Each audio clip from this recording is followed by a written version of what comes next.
All right, so in front of us again, big thank you to our corporate partners for continuing to support ARC360, ACIS, BMS, CAPS, EMAX, Integral, Enterprise, Nationwide Vehicle Recovery Assistance, and S&G Response. And of course, our partners, the Green Part Specialists in DARSA and the Innovation Group. So we've got an action-packed schedule again today. So plenty going on. And of course, there's that session I mentioned in terms of kicking off the week-long Motor Claims Festival. Chris Kamara, as we know, he doesn't miss a thing. For those on the football jokes, he was obviously his sort of finest moment was when he missed the sending off, and the commentators went across to him. But he's opening up events for us on the Monday evening. So well worth a watch, and again, an opportunity for people to get involved and tell a joke potentially. So join us for that one. Back to our webinar and our usual disclaimer for the speakers. The views and opinions expressed during the following webinar are those of the individual contributors and do not necessarily reflect the official policy or position of the contributor's employer, organisation, committee, or other group or individual. Please respect all contributions, and we encourage you to join the conversation via the interactive functions available. Joining us today then, we have Neil Atherton, Sales and Marketing Director of Autoglass, or Belron UK Limited. We have Richard Thorogood, Owner Partner and Group Director of Rainbow Body Shop Group, and we have David Vella, Business Development Director at GT Motive. So let's jump across, and good afternoon everybody. And what we'll do in the usual fashion, give everyone an opportunity just to introduce themselves and give a little insight into their world in the past week or so, and what's happening at the moment. So I'll come to you first, if I may, Dave. Absolutely. So my name is David Vella. I am the Business Development Director for GT Motive for the UK and Ireland. I've been with the company about 6 months, and it's been quite an interesting 6 months at that, with the last 3 months of it being essentially grounded. But nonetheless, been very, very busy in a real hive of activity with all of the opportunities out there. So who are GT? I mean, a few of you guys will probably have heard of them, through various streams. GT are a global data solutions provider around estimating, claims management, maintenance and breakdown solutions. Looking at opportunities in the UK, we are a cloud-based solution and are sort of growing quite quickly and in the space at the minute. Brilliant. Thanks very much, Dave. And Richard, if we may. Yeah, hi, good afternoon, everyone. Richard Thorogood, partner of the Rainbow Body Shop Group, along with my business partner, Andy Walters.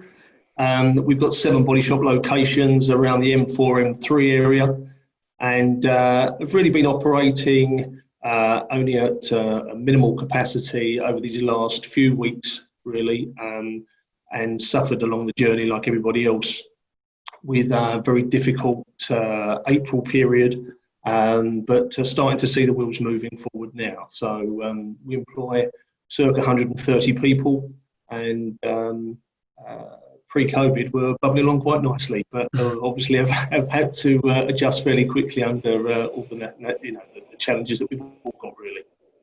Great stuff. Thanks very much, Richard. And Neil, over to you. Thanks, Mark. Yeah, Neil Atherton, I'm Sales Director for Autoglass.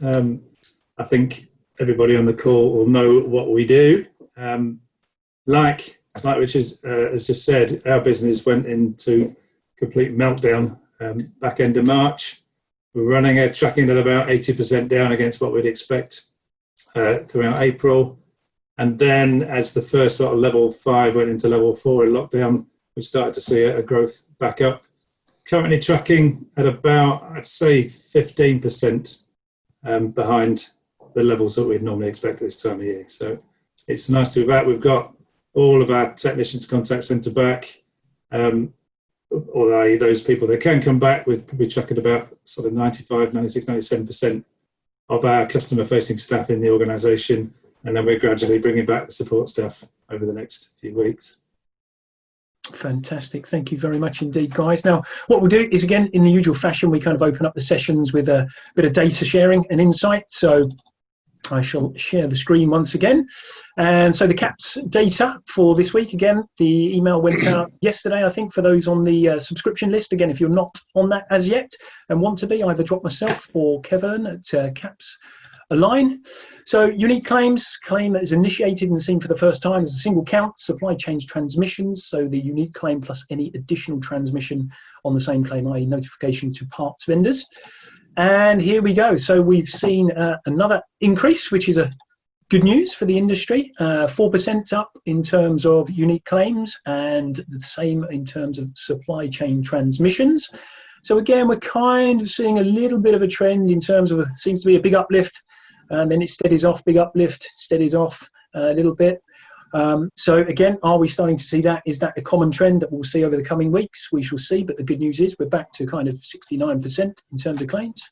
Regions showing the greatest claim activity increase from the previous week. Republic of Ireland shot up 35.1%, Greater London just over 26%, East of England 10%, and Northwest 8%. So some fluctuation across the UK, some up, some down, but they're the, if you like, the best performing for the last week. And then moving on to the integral data. So this is data pulled from enterprise customers, i.e. those claims requiring an enterprise rental, which equates to about a third of all claims, plus the addition of its own claims business data, which handles claims for brokers, etc. So there's the heat map. And again, the big piece to draw out of this is the fact that claims spread is increasing. So 11% increase in claims from the previous week, 33% increase from the last 2 weeks of May versus the first 2 weeks of June. 8% of claims appear in the top 10 hotspots. So that's decreased as, if you like, the kind of postcodes open up. So 307 postcode areas versus 269 at the end of May. And the growth areas, Ayrshire, Fife, Birmingham, Wakefield, Darlington, and Bury and Bolton. And specific postcodes, so top 6 volume, NR6, ST1, EH6, EH12, CM20, EH12. And new postal hotspots, KY8, KY1, B12, DL1, WF13, and BL8. All right, so let's get back to business. Richard, I'll come to you first. Okay. What's your thoughts then on the data? Sort of mirrored in your business at the moment? Yeah, I would say so, yeah. It's an interesting one, but none of us have got a roadmap. We don't know what, we're trying to make some decisions pretty much off the hoof in a lot of cases, and having spent lots of time planning things, only for the next morning to tear that bit of paper up and start again. I'm sure we've all been there. But yeah, I would echo very much those stats in terms of our own business. At its lowest point, we were significantly off the pace in terms of the normal numbers we received. And if I look back in time, we were bubbling along quite nicely till the end of March, but we closed all of our operations in April and just kept a sort of central call centre function and some emergency services, really, that we were able to offer some solutions. And naturally, understandably, we saw new claims notification drop off. No one was driving the roads after all, that was inevitable. But we consciously moved our volume that we had already pre-booked for all of our locations into May, and then made a conscious decision that we would start the business again operationally in May and start to get things moving again. And, you're trying to run a full-size business with a fraction of the manpower, resource and revenue. It's a tough call, for all of us that are out there and all those that are signed in. We're all on that journey. But so far, the stepping stones that we're taking appear to be working, and we're gaining some momentum. And whilst our team are working incredibly hard, they are, certainly going above and beyond. And delivering almost some of the numbers out of certain locations that we were getting with more staff that were there. It's a bit of a win-win for the people that are on board. But so far it is working well. But it is baby steps, and I think we mustn't get too carried away with the volume that we're seeing. We thought we were on a bit of a roll and had quite an uplift, almost in line with the graph that I've just seen, to be honest with you. And yet, last week it fell backwards a little bit, and this week looks like it's tracking the same as last week. So whilst consistent in numbers, it is small steps that it's increasing by in terms of volume. So again, any business decisions that we're making off the back of that are still extremely cautious. And, although non-essential businesses have started to go back to work now, we've just got to wait to see if that's having a real effect, Mark, I think. And it's just a word of caution, really, from our perspective. Yes, we're seeing things improve. And I think all of us have to be a little bit careful that there's not an element of smoke and mirrors going on. People will sometimes say what they think that you want to hear, rather than giving you the true facts. And of course, we'll all have friends and colleagues that we trust with real data in the industry. And I sort of, really value those opinions more than just some of the fake news, so to speak, that might be out there. But things are improving, so we're having a positive outlook, but we just have to temper that with an element of caution from that perspective. Great stuff, Richard. Thank you. And Neil, you've already mentioned kind of where the business is tracking currently with yourselves. What has been, if you like, the trend that you've seen from I suppose, two sides of the business? You've got the glass operation, the windscreens and glass, and you've also got the body repair side of things. So can you tell us a little bit about those two operations and how they're panning out? Yeah, it's really quite fascinating to see the difference between the two. There's no question that glass has come back quicker than metal. So that's, on these webinars that I've been listening to over the last few weeks, months, the body repair business is tracking in line with that kind of graph that you've shown earlier, in line with what Richard's just said. From a glass perspective, we were back up to the levels I said before, sort of tracking at 85% about 4 or 5 weeks ago. So it's bounced back much quicker. Now there may be some element of catch up, and I'm sure there is certainly when I talk to some of my colleagues around Europe, within the Belron Empire, they've actually captured on the calls whether the damage was done pre or post lockdown. And typically it's been around about the 20 to 25% tends to be the balance of the work that's been coming through once those countries have come out of lockdown. So there's that element of catch up. So that will have, of course, some of the recovery. But now we're seeing it's all kind of fresh work. That's what we experience in the UK. Okay. It's the same on the. Sorry, go on. No, I was going to say, is the same to be said on the body repair side of things? Do you think there's a lot of kind of sat dormant whilst this has been going on, and now people are starting to make those claims, or indeed ask for those repairs to be done? Exactly. There were quite a lot of customers who we'd contacted who we hadn't done at the time because we'd furloughed their staff and we're only doing essential vehicles. And then once Boris started to release some of those restrictions, we made contact with all the customers, and quite a number of them said, "No, I don't need my car at the moment. I don't want it doing yet." Now that we're seeing, they're all now coming back, and people are now wanting having those repairs done. So, I think the level of customers who were quite happy to wait was similar in both businesses. The speed of coming back has definitely been quicker in glass than it has been in metal. So what we're seeing in terms of the percentage of stuff coming through now on metal mirrors that chart. We're kind of at about the 60% mark now. Brilliant. Okay, and you've got some interesting data and bits that we'll come back to you on from the sort of larger Belron operation. So, Dave, over to you in terms of the GT perspective on things. We had Ryan Mandel of Mitchell joined us very early on in the webinars. Gave us a kind of perspective from the US, and I know you've been speaking to him and etc. So, what's kind of the viewpoint at the moment within the GT Motive business? So just looking at our largest market in Europe, which is Spain, lockdown, as you know, there was a much more stringent and strict lockdown process. So we saw claims literally sort of stop overnight, getting down to as low as 85% reduction overnight, which was a hard stop compared to the usual activity.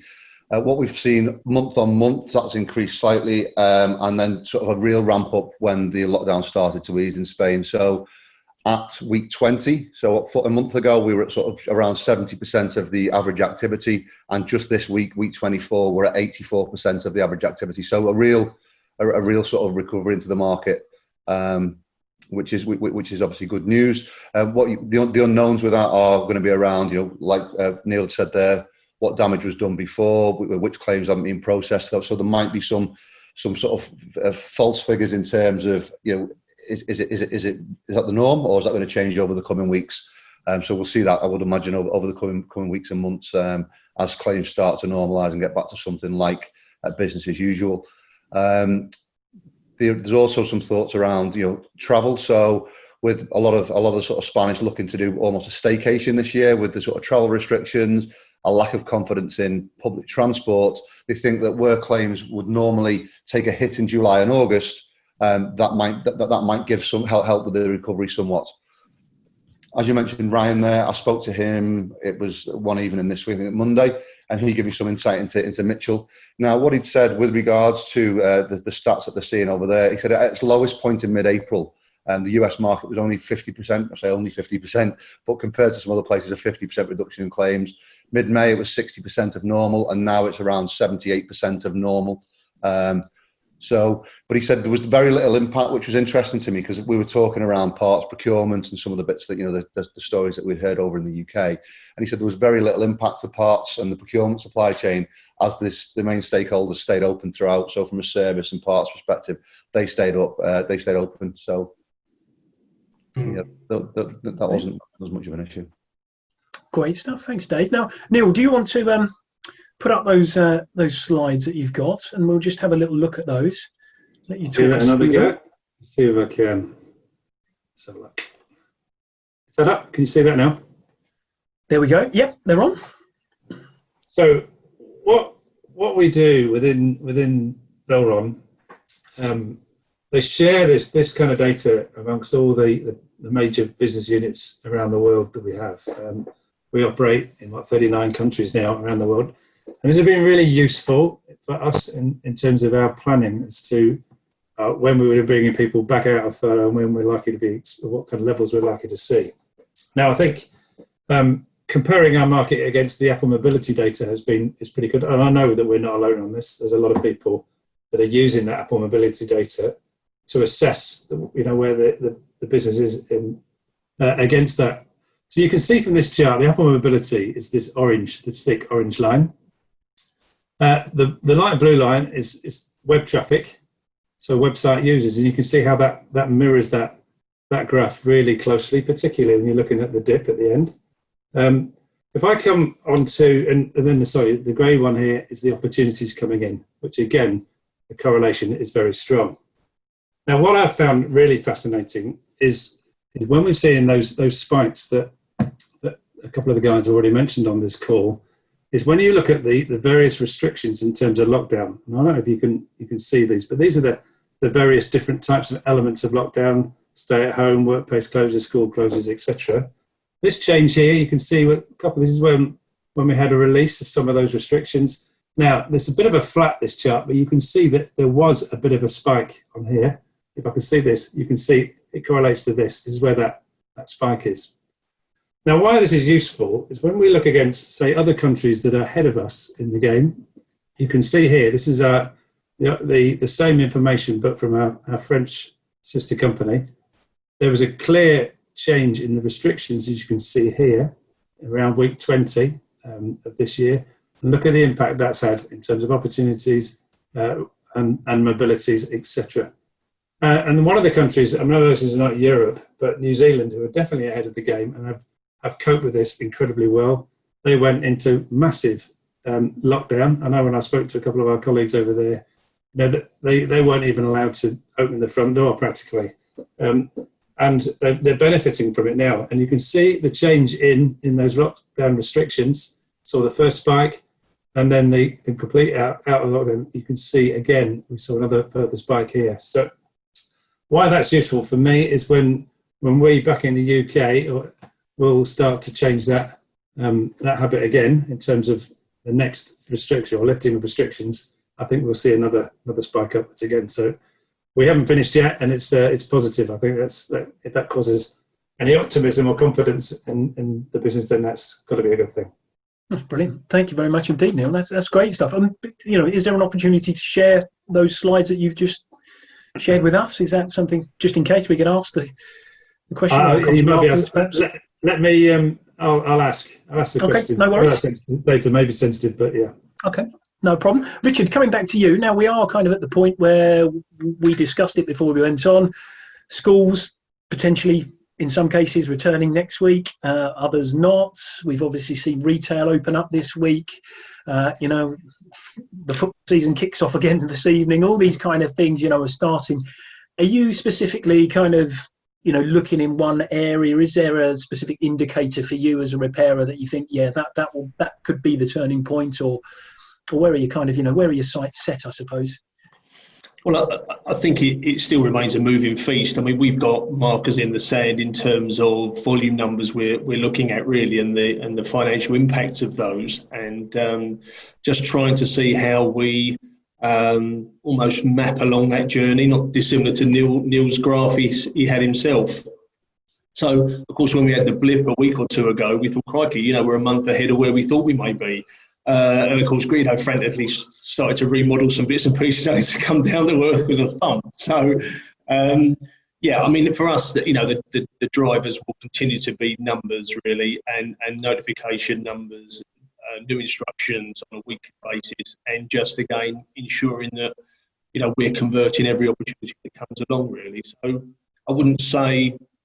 Well, I'd be highly surprised if there are lots of other indicators that I'm certainly missing. But to be honest with you, if you're not getting the notifications, that's a pretty good indicator as to whether you're going to be in business or not. So, I would focus on that one more than anything, So, I mean, we're just working on a map of saying, as we get to this number on a regular basis, then, using all the normal industry indices, we should deliver X on, to keep the business operating.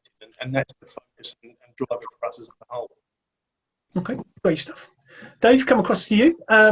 Just again, a little bit more of an insight in terms of GT and the kind of information that you're seeing. Has there been any insight in terms of, types of claims that are being processed as the industry climbs back out of this in other countries, in other regions? Yeah, so we're seeing a higher percentage of more severity claims. So you'll see the lower claims aren't being claimed for at this stage. So you may see that flurry of activity when people return back to normal, when they're either off furlough or whatever the equivalent. I think the equivalent is ERTE in Spain. I think that finishes on the 31st of August. So predicting that the normalisation of claims will come more to the fore then.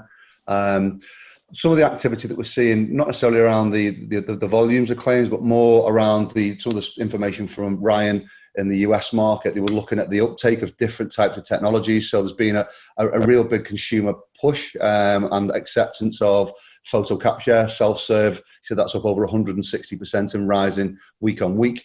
And I think as people are looking at more, better ways to engage without engaging, they will look at this contactless or low contact solutions. So I think from a virtual estimating, we're hearing about virtual receptions, video receptions, stuff like that. So there's a lot of different initiatives out there that are limiting the contact around the claim, be it logistics, be it the sending the data and the updates to customers, or everything bar actually fixing the car. Okay, brilliant. And Neil, within your business now, do forgive me, guys. There's a big storm going overhead. It's not my tummy rumbling. It's all going off here with lightning and stuff. So, but Neil, in terms of your business, what are you? What are the learnings you're taking from all of this? Really, are there different operating procedures you're looking at? Is technology, being utilised enough? Could it be utilised more? Is that something we're learning? Just what are you finding really out about yourselves? Oh, crikey! As we were having the conversation earlier today, there's no question that we're going to go back to something different. Whether that's working in a magnolia box, like a lot of us are doing here, there's definitely going to be a balance in terms of how much time you're going to be spending in office. Interestingly, we were seeing a shift of our business of more customers coming into our branches, as opposed to being, 100% mobile that we were 2-3 years ago. Now, part of that has been driven by our need to calibrate cars, certainly the sensors that are in the cars. I think there's no question a little bit more. They're shifted back towards people wanting a mobile appointment just to be safe. There's no question there's a lot of noise around touchpoint sanitisation and the stuff we're doing on cars, and that need for cars and the people to be treated safely And I think that's going to be very prevalent for the months, if not years to come, as we gradually get ourselves back. So technology, you've mentioned, will definitely play a key role. As I think we're not alone in terms of the organisations who've managed to get people out of an office, get them working from home.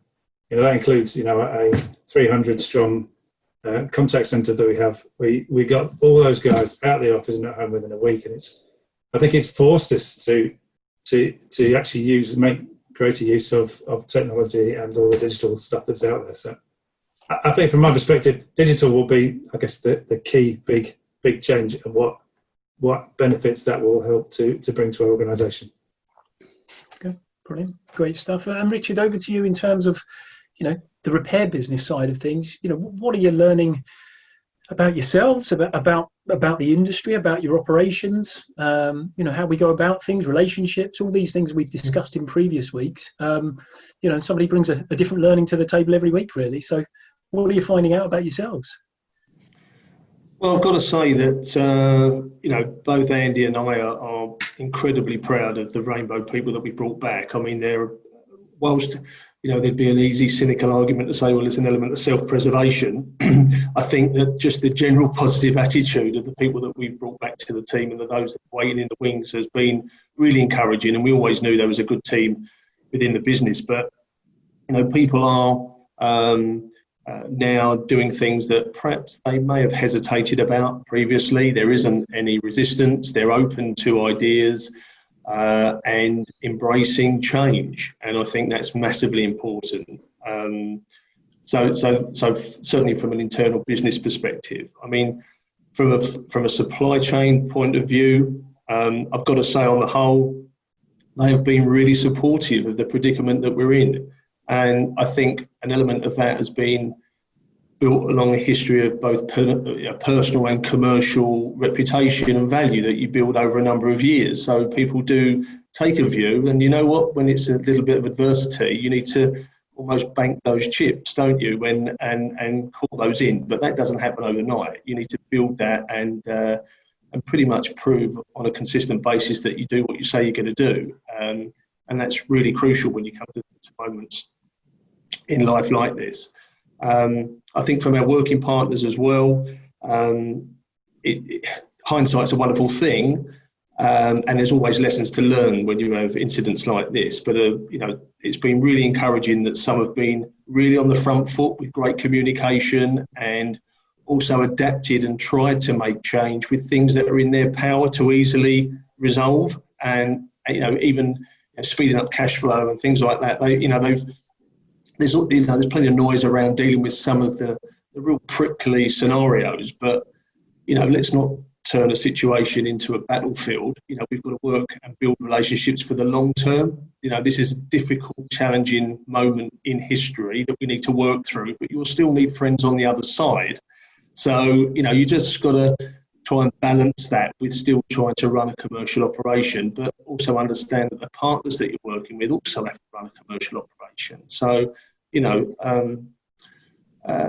one or two have been a little bit slower to communicate and come to the party, but I think that, whilst they may be slow in some areas, they do other things good that perhaps they're not getting the publicity for. So it's just finding a balance, really, in all of those areas. Just going back on one point, just our general supply chain, I've got to say, on the whole, I've been really pleased.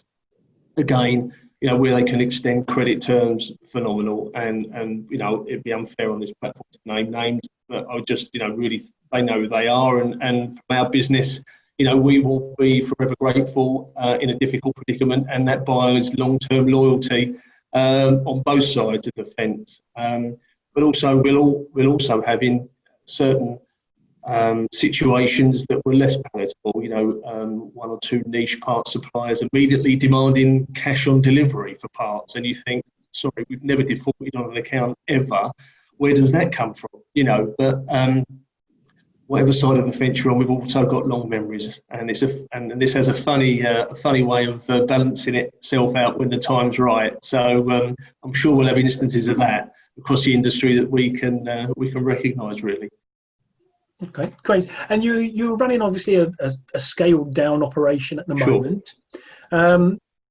What are your what are your challenges as you start to build back up? Does it get to a certain volume that you need to open the next shop and bring a few more people back, or how does that work? How are you calculating that all in your head right now?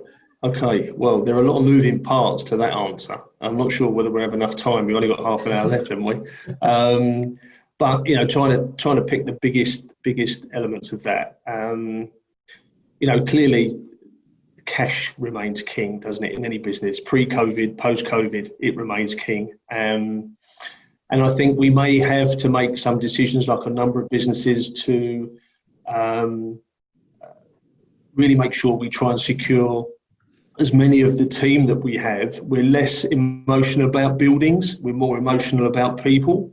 And if that means we have to sweat an asset at another location through morphing into a slightly operating model that we had pre-COVID, then we have to consider that. And I think the team understand that. And then, if we have to live to fight another day for a period of time, then so be it. And we relaunch a site that perhaps we can cover the costs for if we've just got, perhaps the rent to pay or a mortgage to pay for. We've been fortunate. I'm sure there's lots of repairers that are listening and businesses that are trying to battle to get as much financial support as possible. Clearly, it's better to be in our bank than anyone else's. And we've had some positive reactions with things like rates holidays, which have been crucial. Not everyone's been successful to get those, and business support loans. My goodness, I'm glad I've got the haircut I've got today. Jesus, you don't want to be going down that path too often. I mean, that's a tricky one, but there is, we've been successful in those arenas as well. So I think, as Andy and I look back over our time so far through this journey, I'm not sure what more we could do to get our business fit for purpose. We're always modelling what we need to do. We're always looking internally at doing things better tomorrow than we did yesterday. But that was our approach pre-COVID anyway. But there's always things to learn. Yep. And that's not going to stop anytime soon. And we're full throttle whether we're on this reduced turnover or not. We've still got to look, and there's always a saving to be made. I think that's certainly a lesson learned, and we may come on to that later. But that if you've revisited something once, revisit again a couple more times. You'd be surprised if you shake the tree hard enough. There's another £1 or £2 in there that you don't need to be spending. So have a good close look wherever that is. That's great advice. Thanks very much, Richard. And David, I'll come to you in terms of kind of the learnings, the change process, or the adaptability, the agility, call it what we like. But how's, I suppose, from a GT Motive perspective, what's been happening in your world? Are you looking at doing things differently? You made a few moves within the UK specifically, but there are other things afoot that we don't know about, perhaps.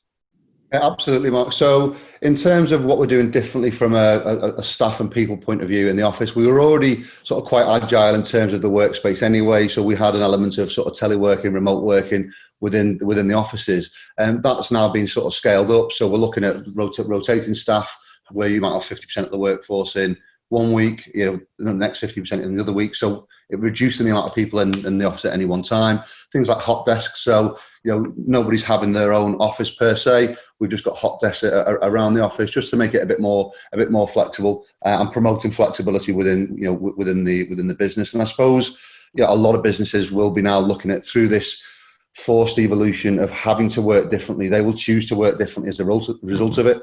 So looking at things like, do I need these big offices and paying these rates and these rents, or could I do something better to balance the quality of life of staff? Does that open up the doors to other staff, who might have some restrictions on, travel or whatever it might be? So I think from that side of things, people, like Richard said, people take the learnings. You look at, do I need to spend this £1 here, or is it better invested elsewhere?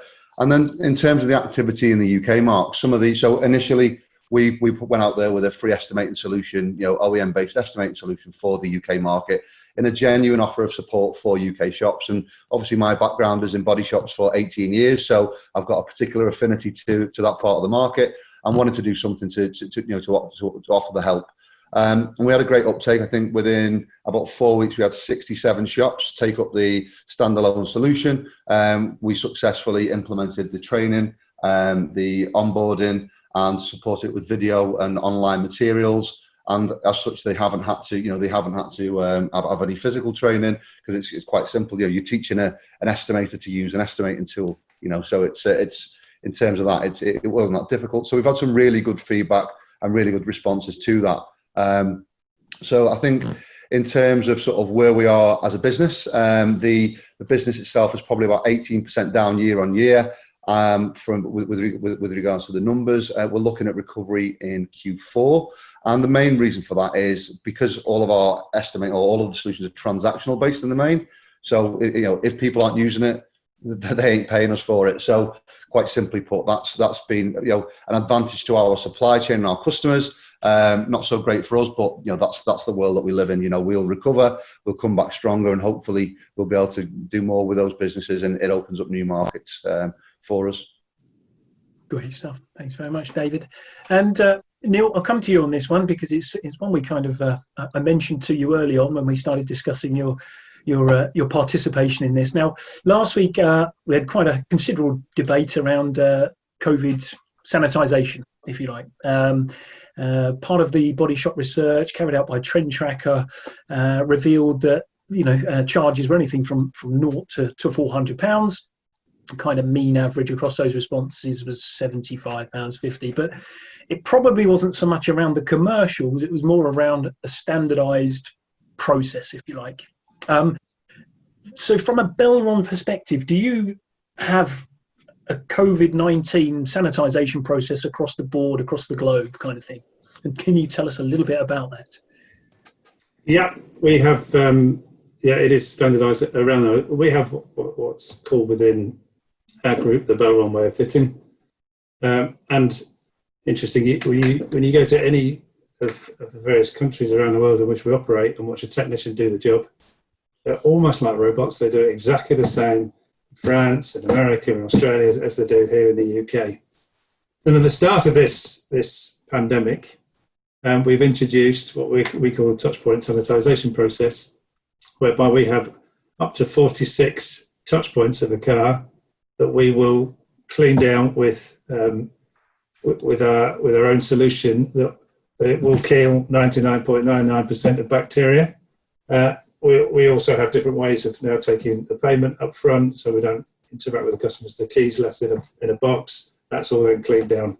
And we'll do that process at both the start when we accept the car, and then at the end of the job when we hand the car back to the motorist. So that is standardised. And we have asked the industry for support, and the vast majority of the partners with whom we work are helping us with a contribution to do just this.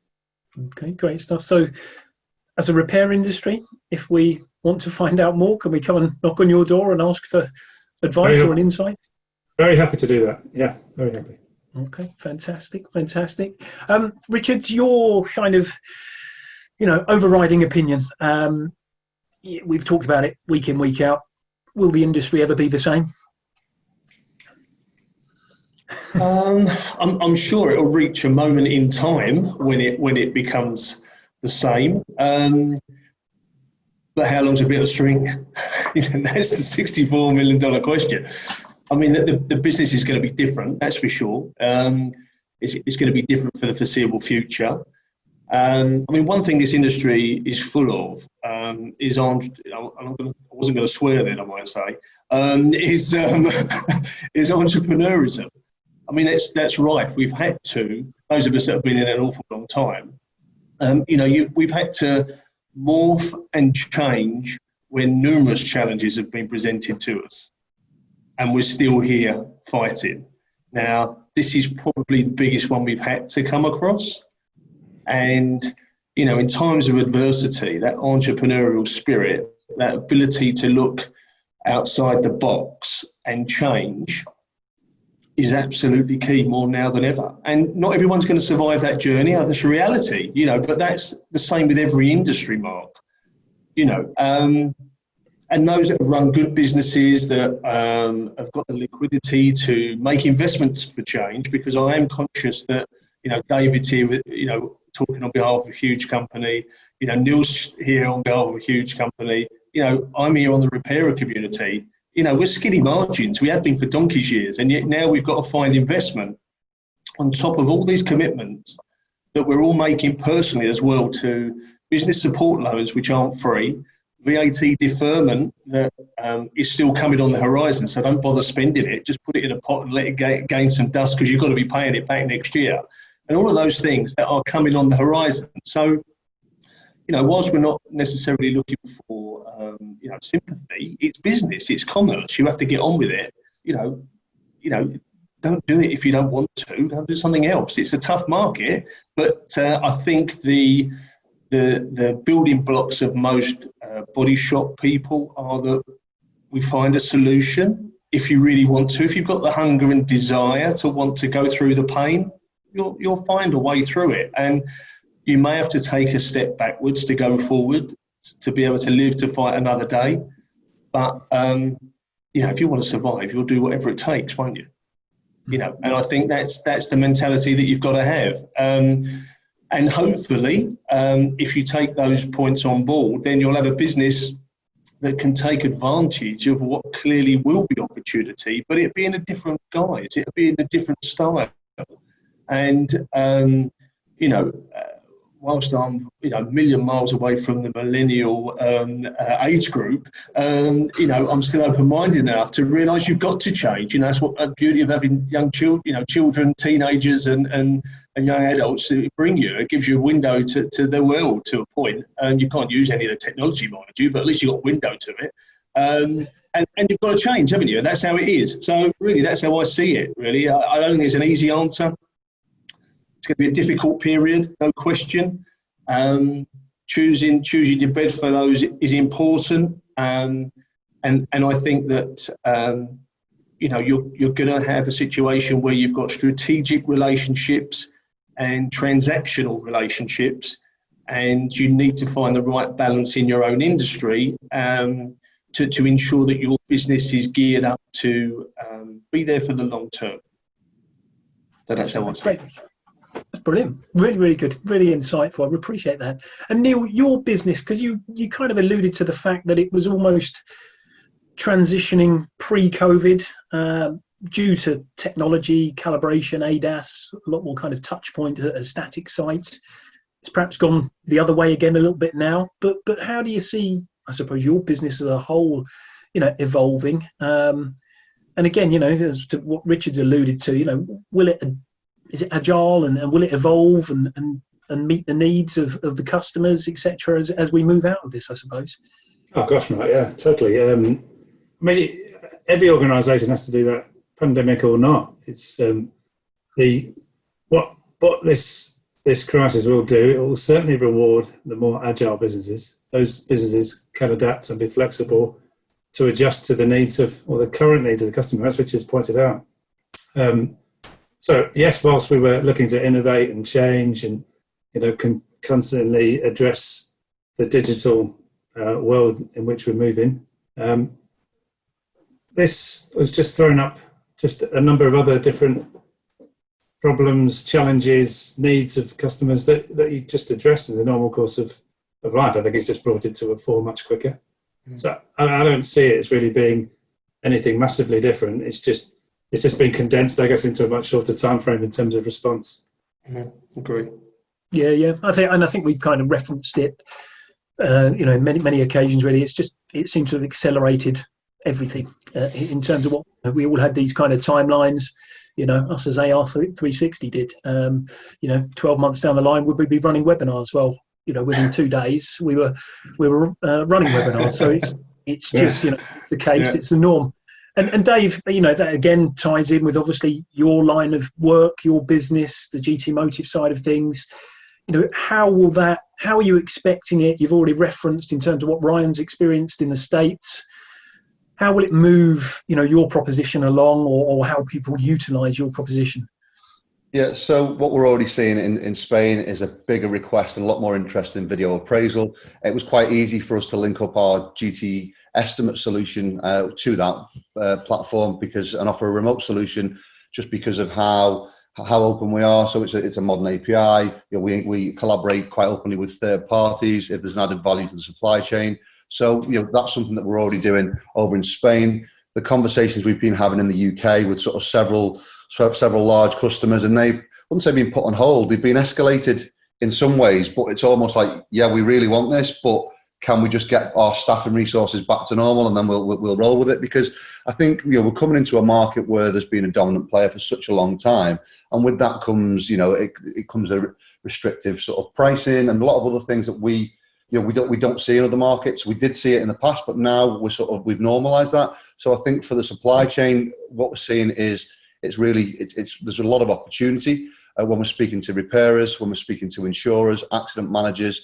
They want that choice, but I think the market has to change, because if you want a different result, you've got to make a different choice sometimes. So I think that's where we're coming into the fore now, to say, well, what are the challenges to the supply chain, and how can we help with that? So if it's software or technology, if it's a different pricing strategy, if it's just a more modern sort of way of working, because the technology may be old, and just looking at how we do it differently so it benefits everybody, not just one particular part of the supply chain. So we are seeing a greater interest in the technology side of things. Being cloud-based, it really supports remote working in terms of anywhere, any device, sort of any time type solution. So that's where we saw the biggest traction when we did the free estimating campaign. And then looking at some of the other technologies around wider afield. So with Mitchell's, they're starting to really push on now with some of the AI. Obviously, we'll integrate with their technology, but we'll integrate with other third-party collaborators who have something that's market leading, rather than go, do you know what, we want to control everything and we'll create it ourselves. Actually, we're open to work with people who are already doing a really good job at something. Great stuff. Brilliant. Thanks very much, Dave. And Richard, I'll hop across to you. We've spoken about this, again, week in, week out, but time, how kind of critical is decision making within a business, within this whole kind of re-emergence thing right now? How important is that to you as a body shop, as a repairer, making those decisions in a time critical fashion, I suppose? Well, listen, it's always been critical. It's not a new phenomenon. I think that what we do find, though, is that there's been a number of areas that previously, pre-COVID, probably fell into the too difficult box, or you was worried about the fallout of what that change may mean for the business. And the scenario that we're in allows you to dust those off and have a re-look at those and think, are they valuable today? And I think that we have to keep doing that all the time. We said to the team, listen, this is a once in a lifetime opportunity. As much as it's challenging for everybody, personally and commercially, if we carry on being the same business on the other side of this that we was when we went into it, we have missed an opportunity that we'll never get again. So, as I said, that the items in the too difficult box are now dusted off and re-looked at, and will be implemented to make our business a better business than it was pre-COVID. So decision making is crucial, and clearly cash or lack of it focuses the mind to make sure those decisions are made very swiftly. And you can't be half in and half out. We agree a plan, it's done, and we action it, and nothing gets in the way of achieving the goal if it's right for the business and it's right for the people that we do work for in our customer base. As simple as that. So yes, absolutely crucial, more than ever. Okay, great stuff. Thanks very much. Right, my sort of internet connection is a bit bumpy right now, so just apologies if I've missed anything. Neil, coming across to you. Again, decision making, kind of the law of unintended consequences. Is there a kind of danger of us making decisions too quickly within the market? And again, how critical is that time element? I'm not sure. I guess there could be a danger of making decisions too quickly, but I think you're still better off making a decision quickly and then changing it again if you got it wrong. I'd much sooner you know. You sound like Boris, Neil. You sound like Boris, Neil. Got to be more U-turns there, aren't I? I agree. I think I'd like to do it with a bit more humility at Autoglass than But no, I don't think so. But interestingly, I had a chat with a couple of my colleagues on our exec team only this morning about the intensity I find. So we are meeting up virtually a lot more frequently. It's eating up tons of time. And so what used to be like a monthly cycle has turned into what feels like a weekly cycle. And so that has really kind of upped that intensity. And you kind of, he was just saying, if you take a week off, it's like you've got to work your nuts off to try and catch back up to speed. So I tell you, actually, interesting as an aside, I really feel for the guys that have been on furlough, say, for 2-3 months and coming back.